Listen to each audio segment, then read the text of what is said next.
क्या आपने कभी यूना की कहानी पढ़ी है और सोचा है ये खुदा के मंसूबे की बड़ी तस्वीर से कैसे जड़ता है? ठीक है, आज मैं एक ऐसा इंकिशाफ कर रहा हूं जिसने मुझे समंदर में तूफान है की तरह मारा था। ये सिर्फ एक इंसान और एक बड़ी व्हेल मछली के बारे में नहीं है, ये इस बात की अलही पेश गोई है कि यस्वा सलीब पर क्यों कुर्बान हुआ। कहानी आपके खुदा की मोहब्बत और मुखलसी को हमेशा के लिए देखने के अंदाज को बदल देगी।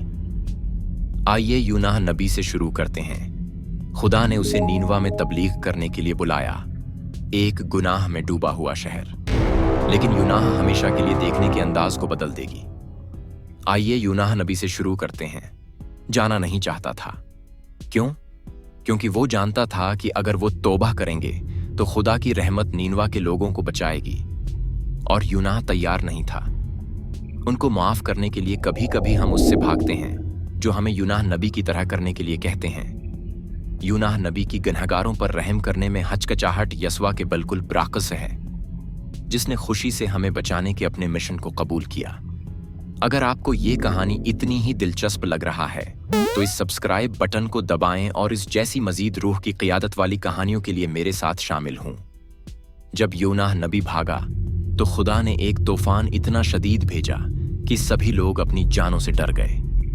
यूनाह नबी ने एतराफ़ किया कि वो इस तूफान का सबब था, और तूफान हुआ में उठा और यूनाह नबी को अपनी जानों से डरने के लिए मजबूर किया, को परस्कून करने के लिए अपने आप को कुर्बानी के तौर पर पेश किया। उन्होंने उसे जहाज पर फेंक दिया और समंदर फौरन प्रस्कून हो गया। क्या ये आपको किसी की याद दिलाता है? यूनाह नबी की गहराइयों में फेंके जाने की रजामंदी ने जहाज पर लोगों को बचाया, बिल्कुल इसी तरह जैसे यस्वा ने पूरी इंसानियत को बचाने के लिए अपनी जान कुर्बान कर दी। दोनों तूफानों को प्रस्कून कर दिया। यूनाह को एक बड़ी मछली ने निगल लिया और 3 दिन और 3 रातें उसके पेट में गुजारे। नए अहद नामे में यस्वा ने वाज़ेह तौर पर उसका मुवाजना अपनी मौत और जी उठने से किया है। मीथियो 12 और 40 में वो है कहता है, क्योंकि जिस तरह यूनाह 3 दिन और 3 रात बड़ी मछली के पेट में रहा था, इसी तरह अपने आदम भी 3 दिन और 3 रातें होगा। 3 रातें, लेकिन यहाँ फर्क है। यूनाह वहां अपनी नाफरमानी की वजह से था, ताहम यस्वा ने अपनी मर्जी से मौत को कबूल किया, न कि अपने गुनाहों के लिए। यूनाह की नजात मसीह में पाई जाने वाली हतमी नजात की पेशीन गोई करती है।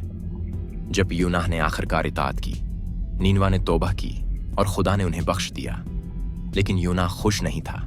वो फिर भी रहम करने के लिए जदोजहद कर रहा था, यस्वा के मुकाबले में, जिसने इन लोगों के लिए दुआ की जिन्होंने उसे मसलूब किया। कहा, आबा, उनको माफ कर, क्योंकि वो नहीं जानते कि वो क्या करते हैं। जहां यूनाह ने हचकचाहट की, यस्वा ने पूरा किया। जहां यूनाह ने हचकचाहट जाहिर की, यस्वा ने अंथिक मोहब्बत का मजाहिरा किया। सलीब सिर्फ मुआफी के बारे में नहीं थी, यह एक ऐसी रहमत के बारे में थी जिसने हमेशा के लिए बदल दिया। तो यूनाह हमें यस्वा और सलीब के बारे में क्या सिखाता है?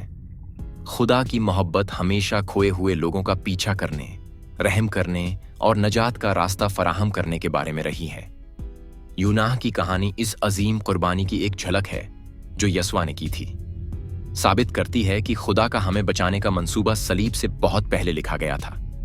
अगर ये आपके दिल से बात करता है तो सब्सक्राइब किए बगैर मत छोड़ें।